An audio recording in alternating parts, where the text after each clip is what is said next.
My name is Jordan Walbridge, fellow Toastmasters, honored guests. I can remember that blue Chrysler minivan and that third row seat removed and replaced with a bar that hung our clothes. On top of that van was that big massive bin that held all of our clothes, our belongings, our pictures, my toys. I was 10 years old living in Las Vegas with my dad, and that van was our home. We used to park it out in the desert just outside the city, and it was so hot outside that we had to have the van running throughout the night in order to keep the AC going.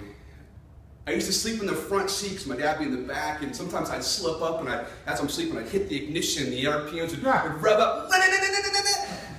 My dad used to shake the seat, and they'd wake me up. Oh, good times. My dad was a proud man. He was a very hard worker. He didn't believe that we hit bottom. He never took us to a homeless shelter. He never took me to a food bank. We just fell on hard times. We just weren't a failure yet in his mind. I remember going to school, and I remember going to school in that van, and I talk about being in a glass home. I mean, how embarrassing to show up at 10 years old in the front of the school and everyone see where you lived. I didn't know any different. Like I didn't think anything was wrong, but the kids sure did, and they let me know it. And so I used only words that I knew how at 10 years old, and I punched them right in the face. Discussion over. Being in Las Vegas, there's abundance. Anybody who's been in Las Vegas knows there's an abundance of food, abundance of entertainment. We didn't always have an opportunity to eat, so my dad taught me how to steal food at the buffets. And if you've been to Vegas, you know the buffets are just gorgeous. The Luxor just got built, the Luxor Casino Hotel, and this is the key in case you guys want to steal some food. You got to walk in confidently, a 10-year-old boy, don't make eye contact with the hostess. Pretend your parents are already there. Go to the front of the line, fill your plate with the food, and as you're going, make sure you get a little something for yourself as you're going through the line. Always at the end, I always had a chocolate eclair. Oh man, I always had that chocolate eclair. And that, to this day, I can't have an eclair. We put that food into a to-go box, and I would take it out to my dad, and we'd enjoy a nice, wonderful meal together. Eventually, we got back on our feet, moved to Gresham, Oregon, where I was an accomplished high school athlete.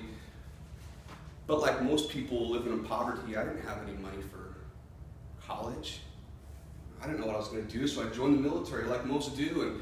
And I remember calling my mom up and saying, "Mom, today I'm a man. I signed the dotted line, I'm going to be a soldier. Aren't you proud of me?" And there's a long pause, and I remember my mom sniffling. "Gonna go to war. I just know it." I acrimoniously replied, "With who? The Russians?" 5 months later, I was mopping the floor in basic training when that first plane struck the tower. The world would never be the same again. On January 4th, 2004, my birthday, I shipped out for Afghanistan. Only there a few weeks, one of my friends was killed along with 3 others by a roadside bomb. A child that will never know their father. Many before and many after will tell you about the horrors of war, the toll that it takes on you emotionally and physically. I wish I could sit here and tell you that I fought for the slogan, "Remember 9/11," or "This is for New York," and we charged. But in actuality, it was only 2 things. You are my brother. You are my brother. And I've got your back. And the second were the kids of Afghanistan. These children who only knew war. Led by a vicious regime that destroyed books, destroyed schools. You should have saw what they did to women. The oppression, the belittling. I was in the soccer fields where they once lined the women up on their knees and shot them in the back of the head one by one. I gave a kid, a young Afghan boy, a kite. He's never seen a kite before, a toy. I gave him this kite, And for the first time ever, I saw him flying his toy free and without fear. It's been 10 years since I've been in Afghanistan. Over 20 years since I was a homeless child. This, in America, the richest country on earth, in Oregon, my beloved home, this year, 1,560 kindergartners are going to be homeless. This year.